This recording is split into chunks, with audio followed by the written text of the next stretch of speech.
విజయవాడలో పార్టీ నేతలతో deputy CM Pawan Kalyan భేటీ అయ్యారు. కేంద్ర ప్రభుత్వం తీసుకున్న నియోజకవర్గాల పునర్విభజన నిర్ణయం వల్ల రాష్ట్రంలో అసెంబ్లీతో పాటు పార్లమెంటు స్థానాలు పెరుగుతాయన్నారు.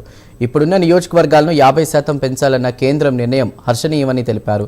కేంద్రం నిర్ణయంతో 88 అసెంబ్లీ సీట్లు, 12 వరకు పార్లమెంటు సీట్లు కొత్తగా పెరుగుతాయని, అంటే కొత్తగా 100 మంది ప్రతినిధులను చట్టసభలకు పంపించే అవకాశం వచ్చిందన్నారు.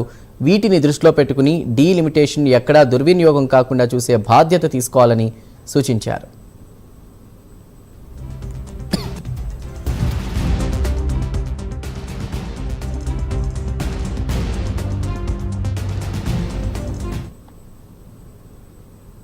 అమరావతిలో సీఎం చంద్రబాబును బాలీవుడ్ యాక్టర్ సంజయ్ దత్ కలిశారు. సీఎం చంద్రబాబుతో 3.5 గంటల పాటు సంజయ్ దత్ చర్చించారు. గతంలో మంత్రి నారా లోకేష్ ఏపీలో ఫిల్మ్ ఇండస్ట్రీని డెవలప్ చేసేందుకు ముందుకు రావాలని ఆహ్వానించిన నేపథ్యంలో నేడు రాష్ట్ర సచివాలయానికి విచ్చేశారు సంజయ్ దత్. అంతకుముందు గన్నవరం ఎయిర్పోర్ట్కు చేరుకున్న సంజయ్ దత్తో అభిమానులు సెల్ఫీలు దిగారు.